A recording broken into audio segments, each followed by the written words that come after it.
Alhamdulillah. Praise be to Allah. You might have heard about the news of the Interpol cancelling the red corner notice against me. I feel relieved about it.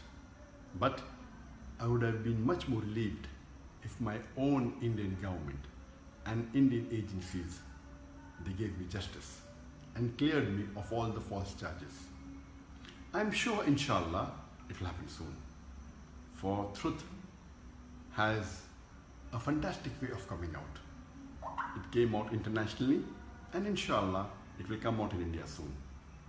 Allah says in the Quran, in Surah Isra, chapter number 17, verse number 81, وَقُلْ جَاءَ الْحَقُّ وَزَهَقَ الْبَاطِلُ إِنَّ الْبَاطِلَ كَانَ زَهُوقًا.